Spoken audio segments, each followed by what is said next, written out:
Good evening, ladies and gentlemen. Welcome to episode 17 of Battle Tested History. I'm your co-host, Scott Baker, and we all know Dungeon Dan. Hello. Who's one of the many residents of the Asylum of Fear. Tonight, we're going to be talking about a little known but a classic World War II movie. Tom Hanks's Greyhound from 2020. It is a fantastic movie. It's about the U.S. and British navies trying to protect a convoy during the early days of World War II from numerous U-boat attacks. But before we get into it, please if you're here, like the show. If you haven't already, subscribe to it. We're going to be doing these every 2 weeks for the foreseeable future, and we got some really good events, so you don't want to miss it. So, Dan, how are you doing today? I'm doing great. How about yourself? Hanging in there? Can't complain. Yeah, I'm almost done with the Chronicles of Paul 3. So, yeah, love I'll those be sending series. that. Yeah, thank you. I'll be sending that out to you soon.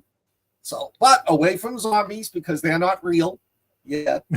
And dive into the movie.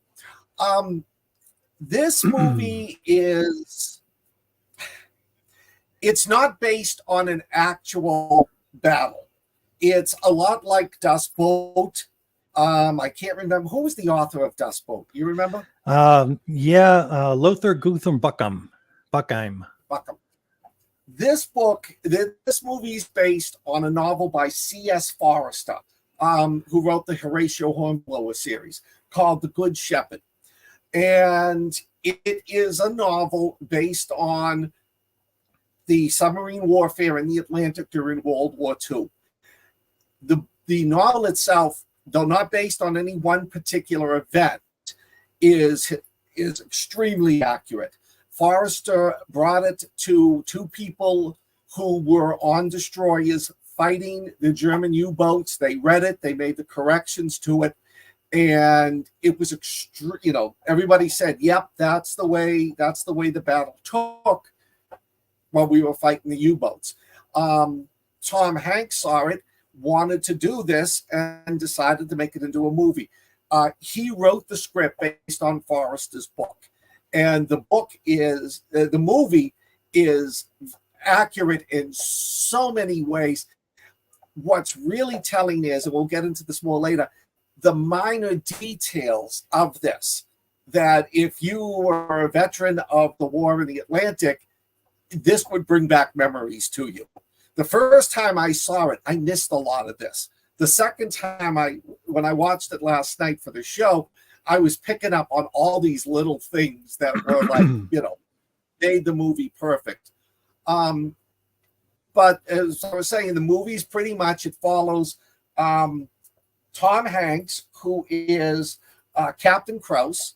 He is the commander of a destroyer, the Keeling, that is escorting a convoy from the United States to England. And the movie just goes into the details of what it was like for the escorts to try and prevent the U-boats from sneaking in and sinking the convoy ships, and the battles they had, what they had going for them, what they had going against them. Because at this stage, mid-1942, the U-boats were just running amok. We were not prepared. We did not have the tools yet. We did not have the experience. The U-boats were more plentiful than our escorts, and at this time they were all manned by seasoned submarine commanders who knew what they were doing. So, Dan, you want to jump in and describe some of the battle scenes? I'll just, before we do that, the funny thing, you brought up a good point. Germany had the U-boats, and they were devastating. Oh yeah. But the reality was, even though we had these experienced U-boat captains, U-boat crews, that most of the U-boats sunk right off of land for one stupid reason or another. Yeah. I find that odd, But anyway, I love this movie Greyhound because of the exact same thing that you said. It is very realistic to what it's life on what life is like on a ship. I've never been in battle at sea, but understanding that the Atlantic is horrible, cold, windy, choppy, that alone is terrifying if you're on a ship. Anything goes wrong and you hit the water, you survive for a very short time unless you get in a lifeboat. Even if you're in a lifeboat, is there anybody around that's going to pick you up? You could just die there too. So, that alone was scary. But for me, it's all the orders, how everybody repeated everything. That's all real. When you're on the bridge of a ship, a lot of these movies where they fail is in the dialogue. So when they bark out a course change, you say exactly what they said, and then you acknowledge it with the word I. And they do that to make sure that you understood that you're turning left or right, how many degrees you're going to go, how far that rudder's got to be. And if you fuck it up when you say it, then you've averted a disaster because they'll correct you before you even swing that wheel. So to me, that was great. Also, when you're in general quarters, things change drastically, whether it's, because you have an enemy near you or your ship is on fire, which that did happen to me. You're basically general quarters you're in fucking trouble. So everybody has an assigned place to be. This particular story, they like to focus on the mess cook and who dies. I'm just going to spoil it for you from a hit at his gun turret. So this shows you that you could be serving food all day, but when a battle comes up, you're out on one of those big cannons. You're either hauling ammunition from the armory to the gun, or you're in the gun loading, or you're shooting. So everybody has a place to be. There's certain equipment you don. You have to make sure you're wearing stuff because, life jacket. Life jackets have the lights, the whistle, all kinds of stuff that you have to do. What they don't show in the movie is you actually tuck your trouser pants into your socks as well. It's called battle dress. Yeah. So I enjoyed that aspect. Now, in my time, it was peacetime, but when we're doing maneuvers, it gets very nitty gritty like that. You've got the bosun who is running the log and keeping watch of everybody. You got officers giving orders to the lower officers. You got the captain or whoever's officer of the deck giving command to the helm and the lee helm, which is speed. And then you've got the ICC, who is not in the bridge. They're down below, but they're piping up. So you got the guy that's on the board keeping track of contacts, where everybody is. Another thing I liked in there was they went ahead and they put in another real danger. When you're in a group of ships, you better know where everybody is before you just make a willy-nilly turn. And you see how that went wrong, in the movie, near misses. Yeah. That stuff really happens. I'm telling you, it gets crazy out there. This was the most realistic naval movie I saw, and that's why I like it so much. When I watched it for the show, that was viewing number 7 for me. Oh, really? I'd seen it 6 times previous. I just like it that much. It's a go-to. Now, Hanks, as he did with the battle scenes in Private Ryan, really took a lot of care and effort. I love the newbie that was screwing up on repeating the orders, and Hanks was was simultaneously dressing him down and helping him, and you saw the way the kid got much better in the combat. The little things like the windows freezing up. And so the windshield wipers didn't work. The radar going soft. Yes. Oh, yeah.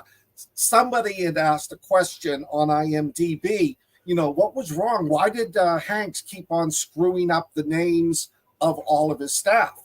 It's because he'd been like 48 hours without sleep on the bridge. He was just, his mind was starting to falter. And like you said, you know, not knowing, you know, making these turns, and the next thing you know, there's a freighter bearing down on you. Right. And I also read that the scene when they did the burial at sea, Hanks really dove deep into that to make sure that every aspect of that scene was as realistic as possible. He didn't want to just brush that over. He wanted, you know, this is how the crew would say goodbye to their comrades at sea. You know, and they had to get rid of them at sea, even during combat, because you don't want those old bodies. It's not There's like nowhere to put them. Yeah, it's not like you have a lot of room in a destroyer. Destroyers are very unique. I mean, they're fast. I think they go 25 to 35 knots, depending on what class it is. Very maneuverable, but there's not a lot of room. And on a mission like this, you're going to literally have ammunitions, food stacked everywhere. They did allude to that by pulling depth charges out of the crew quarters. Yes.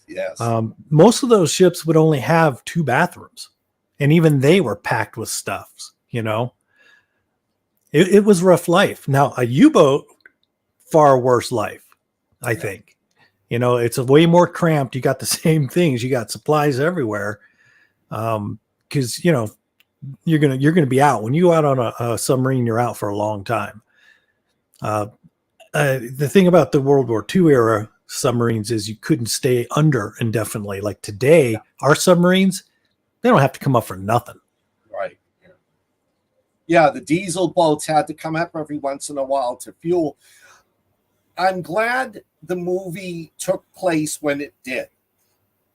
Mid 42, because it was the low point of our part of the Battle of the Atlantic and the high point of the German. I mean, what broke me up when I first read about the U-boat war in high school was right after, it was early January when Donitz sent U-boats to the U.S. coast, and the captains couldn't believe it because all the lights on the shore were on. And they'd just be surfaced, and they'd just watch the silhouette of a ship go across the lights, and then they'd just fire and blow it up. People were talking about how they'd be sitting on the beach, and the next thing they know, you know, they'd see the explosion out in the water, and then they'd watch the ship sink. And I did not know this until I looked it up. The British Admiralty warned Admiral King, who was the head of the Navy, you know, you can't send ships alone. We've learned this the hard way. You got to bunch them together. You got to put supports. King did not like the British. He did not respect them. It took him months before he finally did that. I mean, he would actually send like a tanker across the Atlantic on its own, and then wonder why it never got there. So this movie was about the time that they started organizing the convoy system, and it was a typical convoy. Like I said earlier, it's not as intense as Saving Private Ryan, because naval warfare, and I'm sure Dan, correct me if I'm wrong, is an impersonal warfare. You're not shooting at a guy in a foxhole 30 feet away. You're shooting at a ship sometimes miles away. Yeah. You'll see, and like they did in the movie, which I thought was great, when the tanker or the freighter would blow up. And you didn't see people jumping, or you didn't see it, but you knew, you were watching that ship go down so quickly, you knew most of the people on that ship didn't survive. Yeah. And if they did survive, there was no way they could stop and pick them up. No. They had they would usually have like one rescue vessel per convoy, which is not enough. No, and if they missed you the first round, they had to catch up with the convoy, or they were going to be taken out by the wolf pack. Exactly. So it was horrible. I knew when I was in high school, a friend, my friend's father served on one of those convoys, and he had 3 ships blown out from under him on one convoy. Oh, wow. Yeah. He got rescued. That ship got sunk. He got rescued. The 3rd ship got sunk. So he was a lucky. little bit off, but you can't blame him. So. No, can you imagine what that was like, though? Oh, yeah. I mean, it scares me. And the Germans at this time were at their peak. But these guys knew what they were doing. They were ballsy.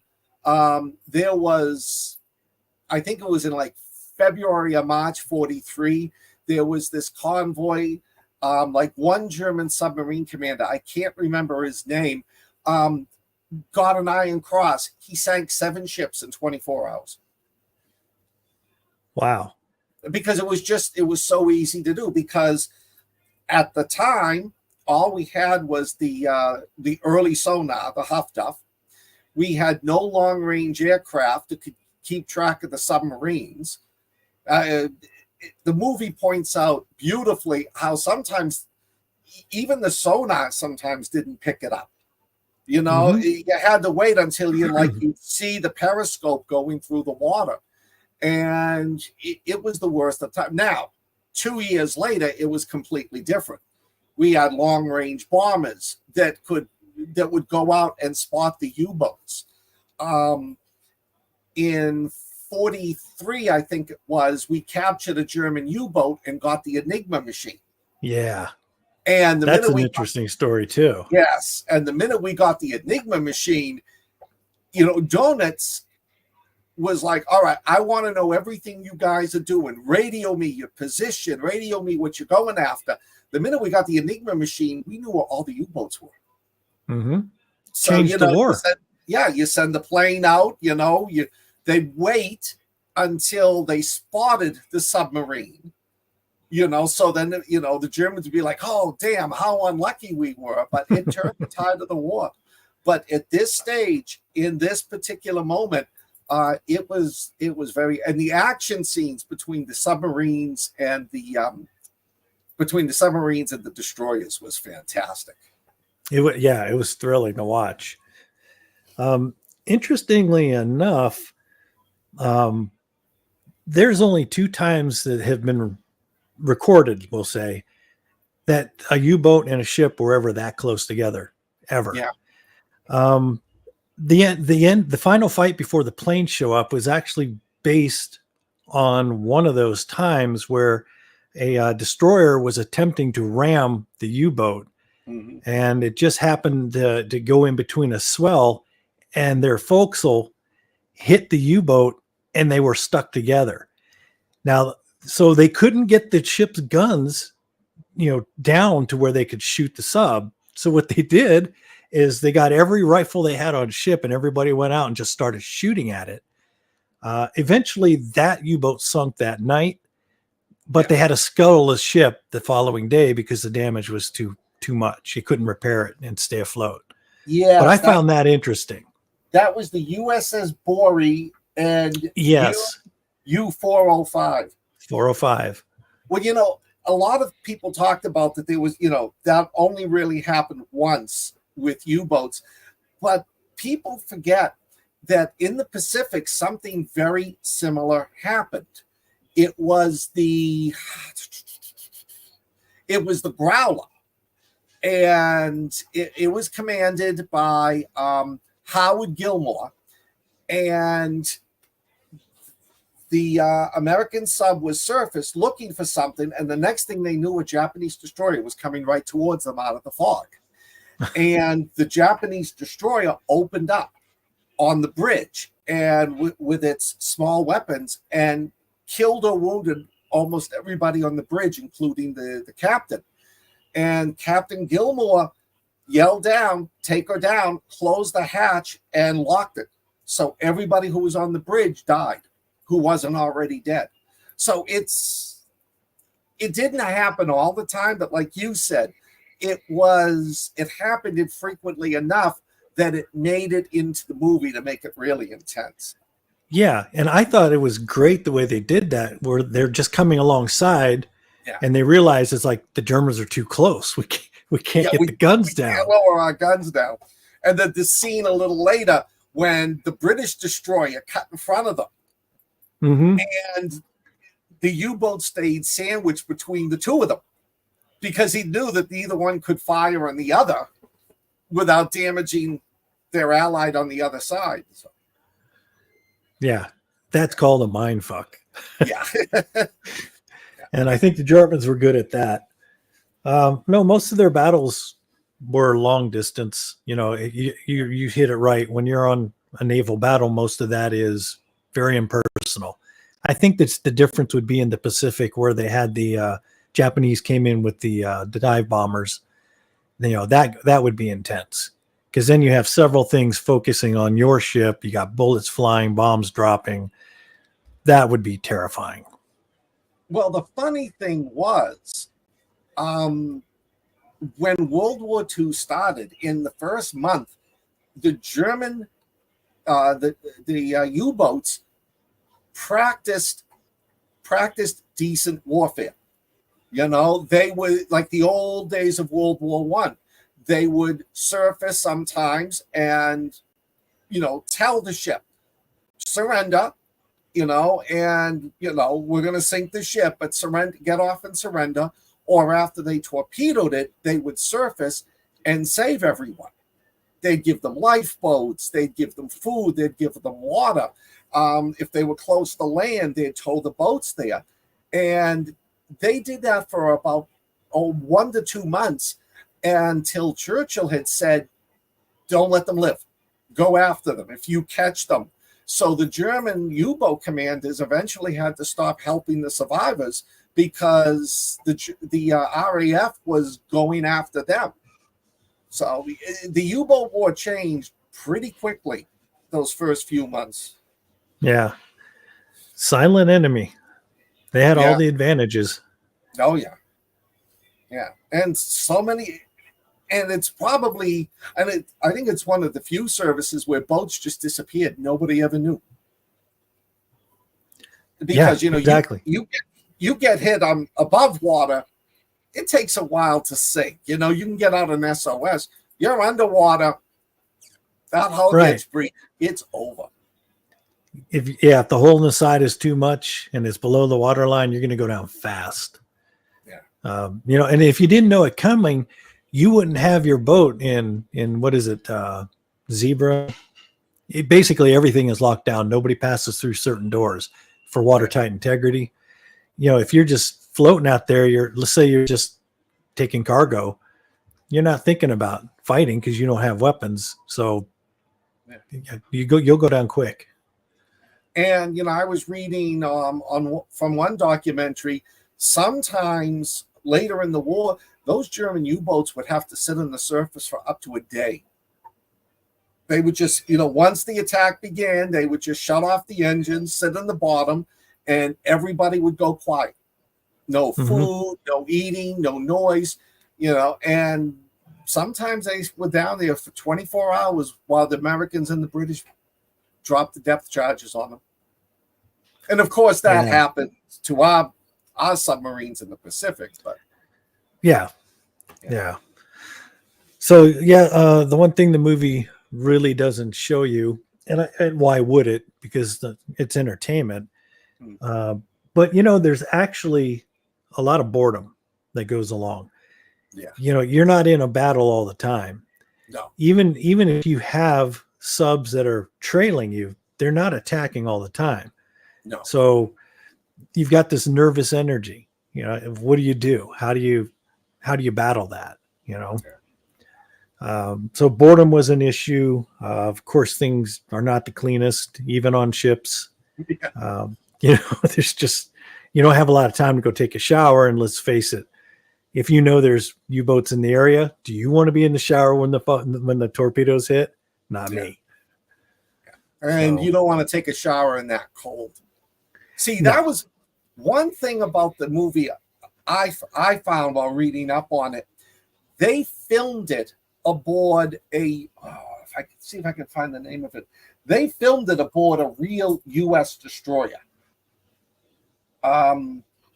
Yes, here it is.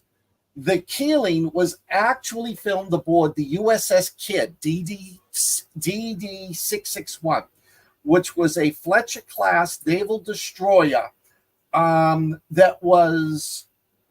had been docked in Baton Rouge, Louisiana. And it was the only World War II destroyer that had not been altered after the war. Really? So it's the same. It's the same as it was. Yeah, the whole bridge, everything outside, the non-battle exterior shots. It was the destroyer that it was exactly like the destroyer that would have been used. Of course, then the CGI was they added that later, right? But, and they actually make a reference to it because one of the when Keeling, Tom Hanks is asking, where did you serve? One of the guys says, "Oh, I was aboard the Kidd," which was the destroyer that they were actually filming on. I didn't know that at all. I didn't either. Of course, that is a failure, though, because the Kidd wasn't launched until 1943. But minor little detail. Minor detail. Splitting hairs. Yeah. Now, the one thing about the movie that is historically everything about the movie is as historically accurate as you could get. This is one of the best movies. If you want to know what it was like being on convoy escort duty during early World War II, this is it. What was the one thing, though, that was inaccurate? Is it something that really stood out? I mean, I found a few little mistakes, but they were minor. What were the few mistakes then? I didn't catch the few ones. Well, there is a mistake with some of the dialogue where an order was given, but the response that came back, that wouldn't have flown at all. Just little things like that. But I don't know what it is. We were talking about it earlier, the Germans taunting them. Oh, the fact that they don't really go over the airwaves. Yeah. Well, yeah, I mean that's they don't do that because they can triangulate where you're broadcasting from. So you don't want to be talking to anybody. And the funny thing is in the movie they're all like, we have to send out this message to command, and they're worried about it because the Germans are going to hear them. Well, for the Germans, it's like, well, if 3 ships over here hear it, they're going to draw a straight line and figure out where we're at. Yeah. Because throughout the movie, there's scenes where the Germans are taunting the Americans. You're going to be the last ship that gets sunk. You're going to watch the convoy go down. The Germans never did that. There was one reported case that nobody could ever verify.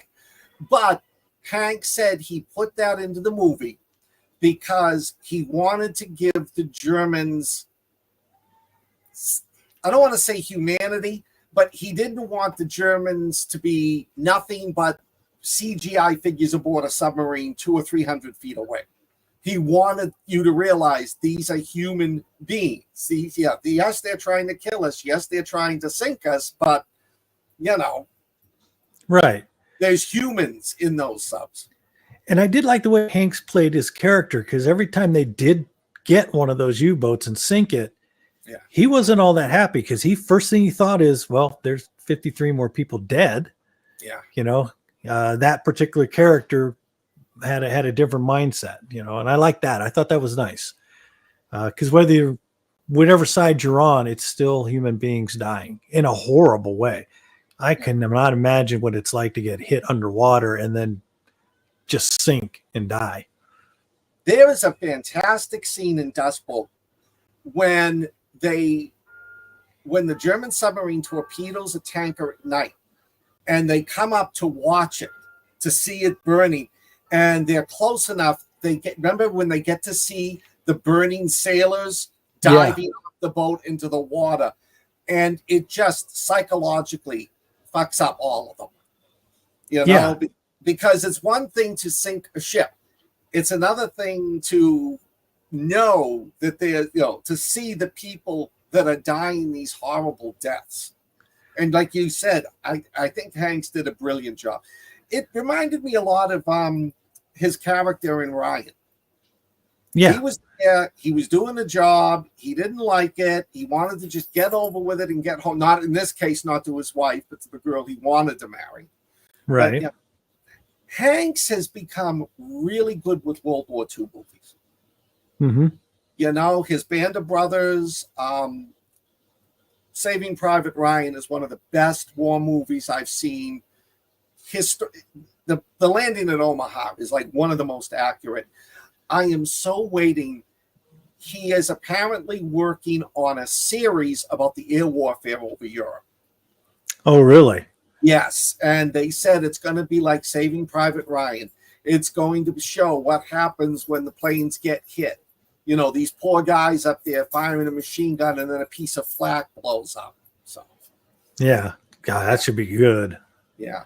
I mean, this isn't a, it's not an edge of your seat movie like Ryan or like the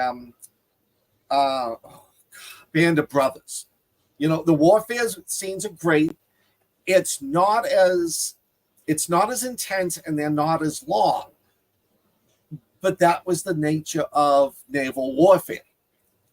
The submarines would come in, fire their torpedoes, try to get out. We depth charge them. You know, so I think it did a very good job of that. I recommend if you're looking for like a 2 good war movie night, this movie, Greyhound and Dust Bowl. I agree. That would be the best double feature. Yeah. That way you get to see what happens on both sides. On both sides. And Das Boot is also very accurate, except for one thing. When the movie came out and they showed it to German submarine veterans, every one of them said, we did not run through the U-boat screaming and yelling like they do in the movie. Right. Right. But it was like with the German talking to them over their own radios. It was just for dramatic effect. That's all it was for. But you know, a lot of the scenes in that movie are so intense, and there was, you know what? I think the most intense scene in Das Boot had to be the depth charging. It went on for so long, and you just, you know, you see the sweat. They're all just, nobody's moving. They're trying to be quiet. And every time a close one would go, you just see people flinch, you know, it's like, I don't know. It's intense. I saw that in the theater when it came out. I was very young. Yeah, I did.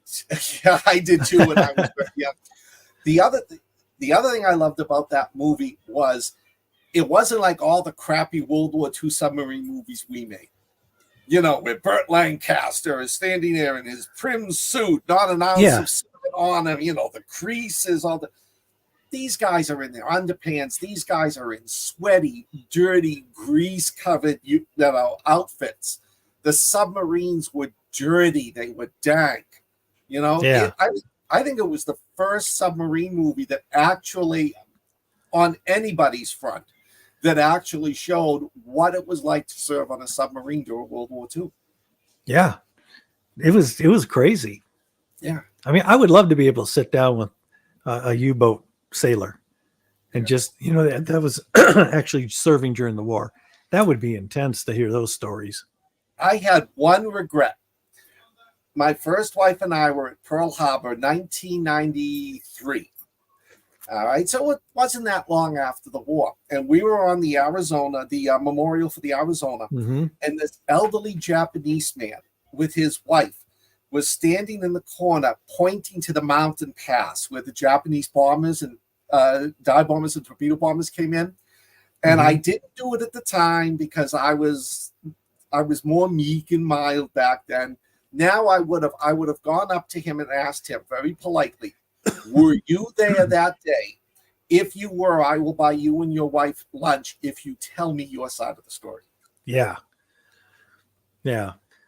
By the way, stupid question, a little off the subject. You know, of course, I've been to Hawaii several times, but the one thing that got me was, you know, let's just take my first time there. first thing everybody wants to do, we want to go to the Arizona Memorial. Yeah. So you're all thrilled. Did your mood instantly change when you got there? All of a sudden, you just realized what went down, and you're like, "Holy shit!" No, because I was a huge World War II buff. Really? I got hooked on the war when my father made me watch all the old crappy war movies during World War II. Combat, the TV series with Vic Morrow, Battle of the Bulge. If it was a World War II or a Korean War movie, we watched it. And in 1975, I was 12 years old. He took me to the theater to watch the movie Midway. Henry Fonda as Nimitz, Charlton Heston. Yep. All-star. And he bought me. I was like so fascinated. I wanted to know the truth. So I went out. He bought me Walter Lord's Day of Infamy. No, he bought, I can't think of the name of it, but he bought me Incredible Victory about the Battle of Midway. And then I read it. And then when I'm reading it, it's like, well, what happened to Pearl Harbor? What happened to Coral Sea? So I went out and I got Day of Infamy and all the other books. My mood didn't really change, but it was very awe-inspiring to stand there knowing that at that spot, half the men who died at Pearl Harbor died at that location. And they're still down there. They're still down there. Yep. See, I was a little bit surprised about how somber I felt.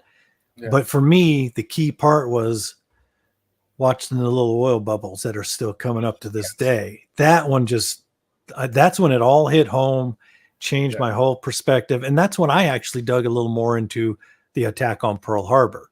Yeah. I found that interesting. It's funny. You mentioned the black cook who dies defending the destroyer when the gun turret he's in is hit. The black cooks were only allowed up until Pearl Harbor. They were not allowed to serve in a combat position.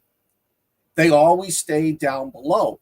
It was during the Battle of Pearl Harbor that one of the cooks, Doris Roberts, I don't remember which battleship he was on, but he ran up, grabbed a machine gun, and started firing at the Japanese and actually shot down a Zero. Yeah. And after that, it was like, put him on the front line. And then ruined it. And then they ruined it with that movie, Pearl Harbor. I don't even acknowledge that one.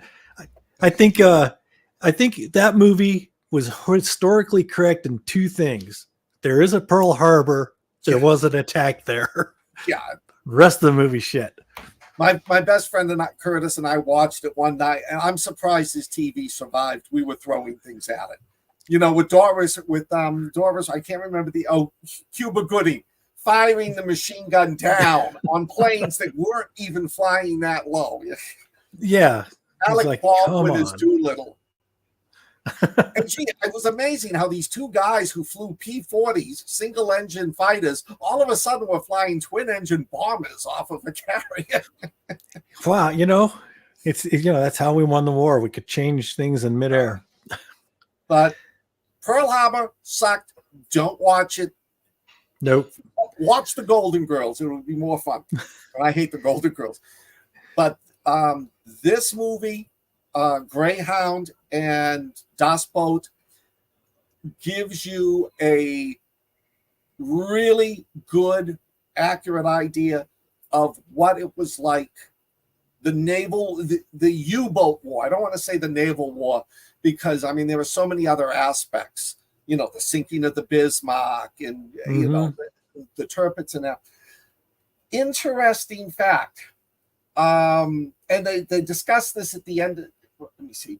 At the end of the movie, they said that, let me see if I can find it exactly.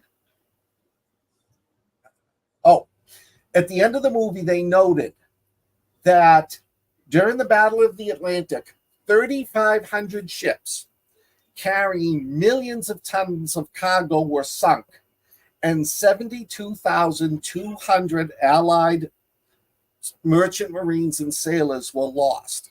Mm-hmm. That's a horrifying thought. there were 41,000. This is the number that just like scares the hell out of me.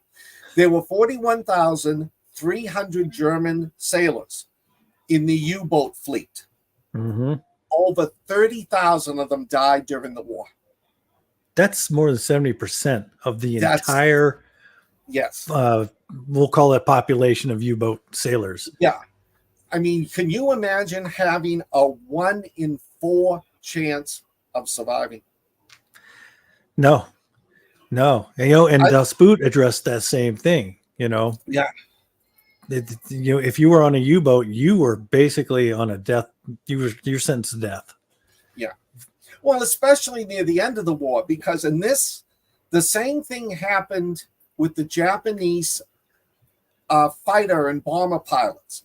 They had trained for years in Japan. In fighting the war against China. So during those first 6 months, they took out Pearl Harbor. We were just fat, dumb, and lazy. They sank the Repulse and the Prince of Wales in a couple of hours. They washed across the Pacific because they were trained in combat. After the Battle of Midway, the pilot, they lost a lot of their trained pilots, and then you started getting, 16, 17-year-old kids who weren't up to the task. It was the same thing with the U-boats. During the time of the movie in Greyhound, you had the best submarine commanders. You had the guy, I can't think of his name, I want to say Kretschmer, who sank 7 U-boats sank 7 merchant vessels in one night. By the end of the war, the Germans had these big submarines, some of which didn't even have to come to the surface for air. The submarine commanders, had been trained. They had like less than a year experience going up against Allied destroyer captains who had made it through the entire war. It was just the tables had turned. These guys were. I think somebody said they lost like. The U-boat fleet in 43, the end of 43, was double what it was in the middle of 42 when the movie Greyhound was made, and they barely sank half as many ships. Yeah. So. Amazing stuff. It is. I think, what was the U-boat loss? I think it was like somewhere around 1,200, 1,100 maybe? I don't Total know. U-boats? I did not. I don't think I got that figure. Hang on. I bring it up because, like destroyers, I'm amazed at how fast those things can be built. Okay, here it is. From 39 to 45, the Allies lost 3,500 merchant ships and 175 warships. Still, 80% of Allied convoys completed the journey safely. Germany lost 783 out of its 1,100 U-boats. That's about 70, that's 3/4. Yeah, that's a big hit. Yeah. So apparently, I think once we got the Enigma, I think that changed it, and we started really putting a hurt on them. Another weird off. Go ahead. No, you first. Well, another thing that kind of interests me is, during World War II, Germany was the one that was coming out with all the superior weaponry. Yeah. B rockets, long distance shells, U-boats.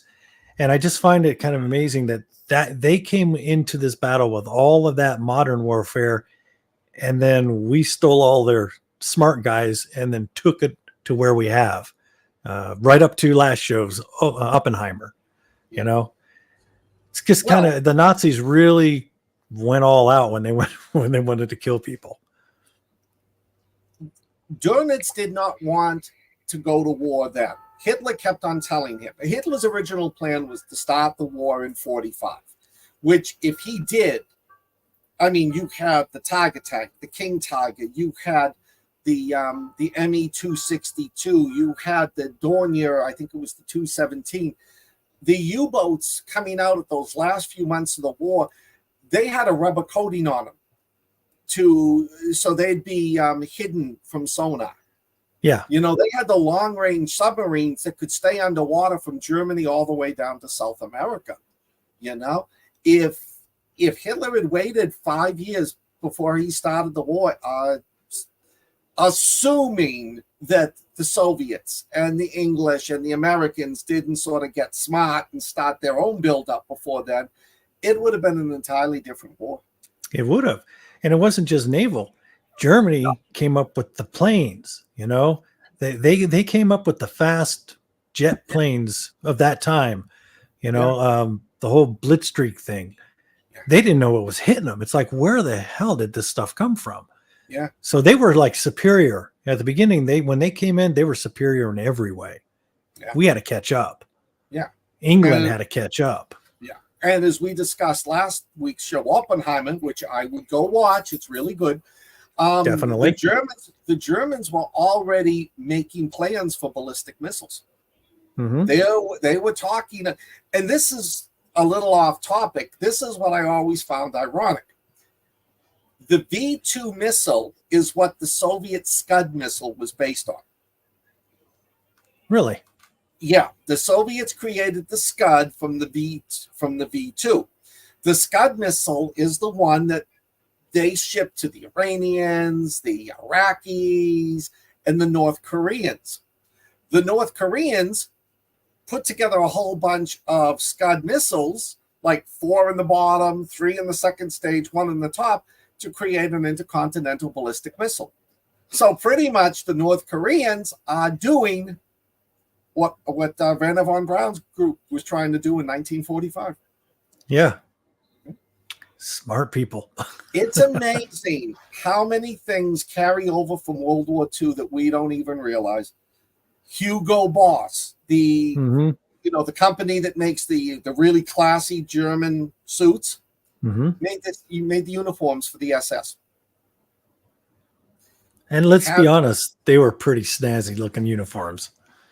Well, I had a friend of mine in high school once, one of my teachers, who told me, he said, and when I thought about this one, I sat like at home and thought about it. The people with the snazziest uniforms lose. You know, I never thought of it that way, but yeah. The SS had the best uniforms. We kicked the hell out of them. The Soviet uniforms were better than, were more dazzling than U.S. uniforms. They fell apart. Mm-hmm. The Vietnamese had the crappiest uniforms around. Who won that war? Yeah.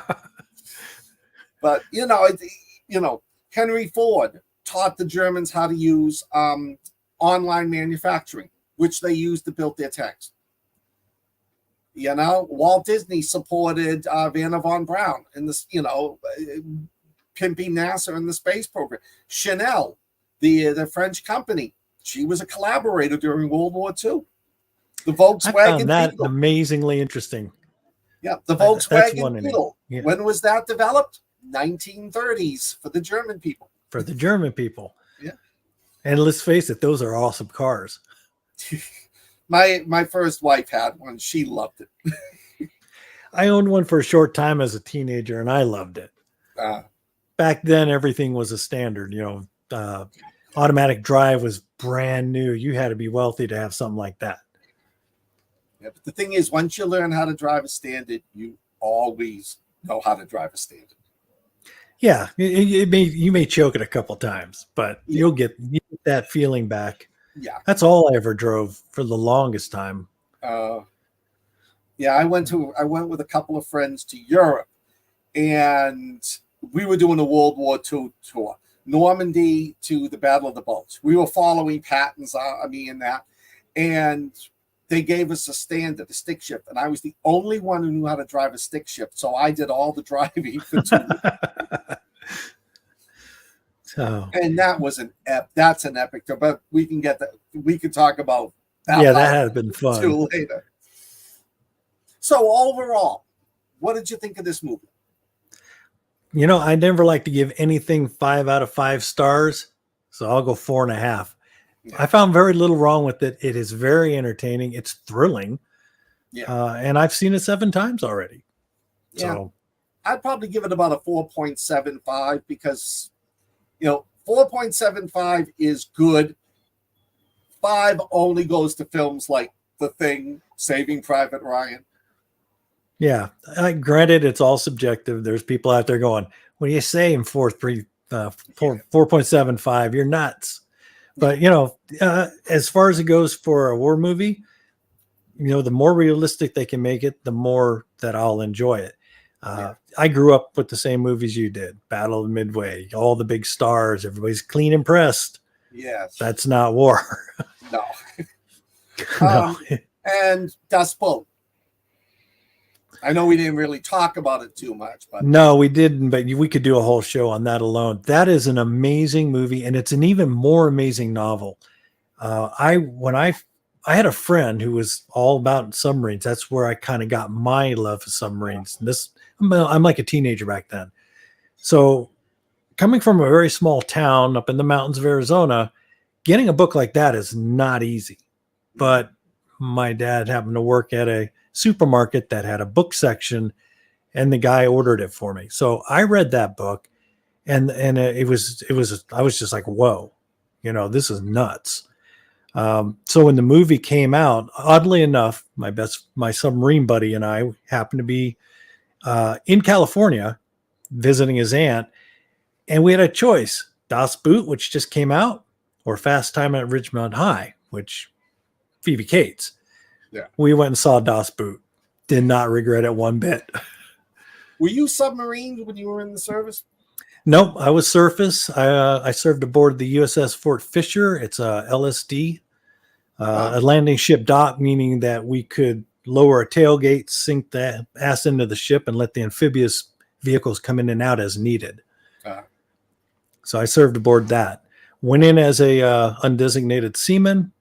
Quickly realized that was a bad move, and struck into the quartermaster division, which in the Navy's navigation, not supply. Oh. So I spent my time navigating. So I know the bridge life well. And was your ship DD-214? Oh, no, it was an LSD. So. Yeah, it was an LSD. I was just noticing the DD-124. Oh, alumni. Oh, that DD-214, that's your discharge papers.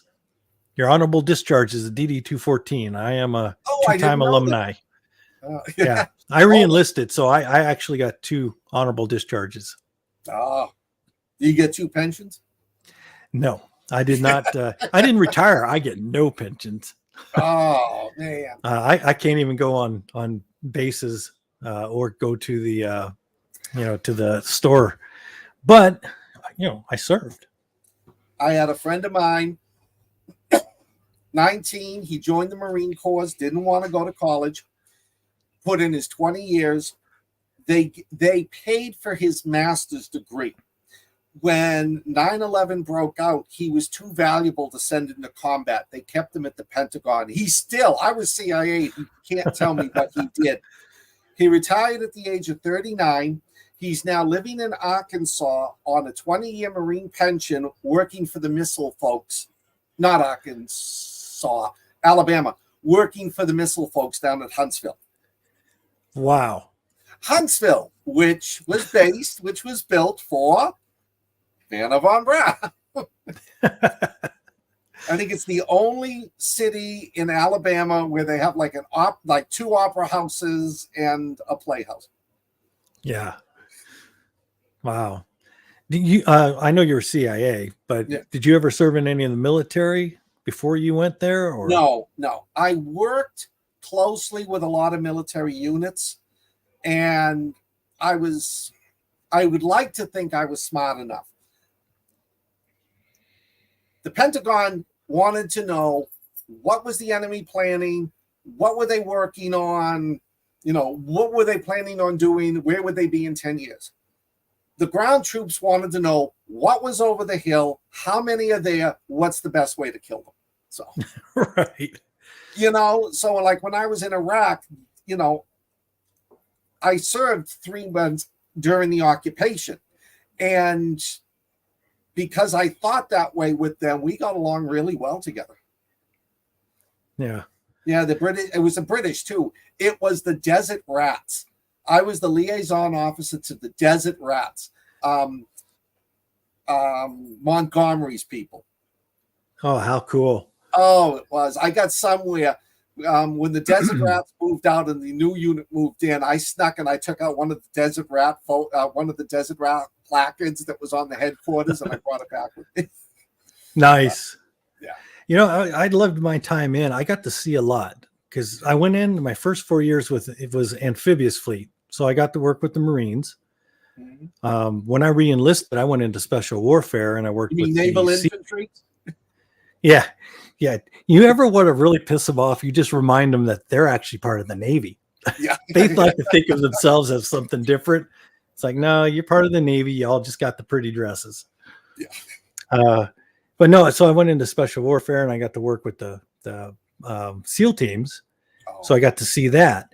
When I got out during my time as makeup effects, I wind up working with Stu Siegel Studios, where we were training military people in a, I don't know what I'm allowed to say, so I'll just say we were training military people. Next thing you know, I'm working with DARPA.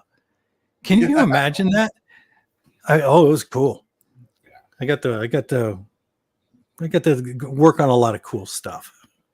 Yes, but, Dopper is the bad guy in my book, The Deadliest Breed of Assassin. They're easy scapegoat. Yeah. But yeah, I found it interesting that, you know, at my age, I look back at everything I've ever done and I just see that, I guess you call it serendipity, but I'm all like, went out in the fleet, went to special warfare, went and worked with DARPA. And I'm just like, what the hell? Yeah. Who does that? Well, you know, I have a deep respect for anybody on the front lines, whether it's military, EMT, fire, police. You're the ones that run into the fray, not from it. Or in my case, hey, Marine, fight over there. You run into the fray.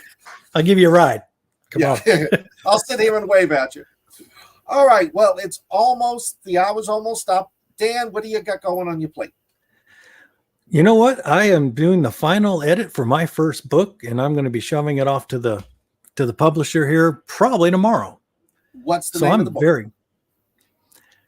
Believe it or not, I'm still trying to get the name of the book. I can tell you the name of this story. This part of the series is The Red Dick Defense. There's a little history in there, and I think it's funny. I don't know. You beta read it. It was perfect. I don't think it was that good, but it worked so well. But I did throw some history in there. Yes. Native American history. I'm also very big with that. Yeah. We should do. Whoa, you know what?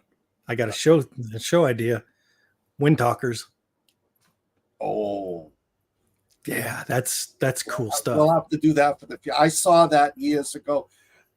I wasn't thrilled with the historical accuracy, but those poor guys with the flamethrower. Yeah. Yeah. I think they're probably the only ones that had a worse death rate than the U-boats.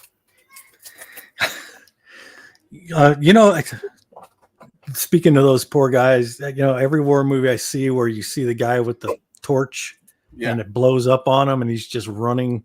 He's a screaming alpha, basically. It's terrible. What a way to go. It also breaks me up. Like there's 2 or 3 guys surrounding him. I wouldn't be around the guy with two explosive tanks. Right. I'm not with the 2-legged bomb. Yeah. You go over there. Right. As for me, I'm finishing up the Chronicles of Paul, the first draft of the Chronicles of Paul 3. It'll be coming out around October 15th. And if you're looking for a good techno thriller, which is heavily based on my 23 years experience, pick up on Amazon, The Deadliest Breed of Assassins. It's my only techno thriller at the moment, but if it gets enough leeway, I got a sequel planned. And the sequel, a lot of people die. Yes. I'm going to have to order that one. All right. Well, anyways, Dan, thank you for joining. I really enjoyed these shows. Me too. They're sure fun. What we're going to do next week. Not next week. Next episode, 2 weeks from now. So again, if you enjoy the show, hit like, subscribe. We got a lot of great movies and that coming up in the future. Ciao, everyone. Thanks for watching.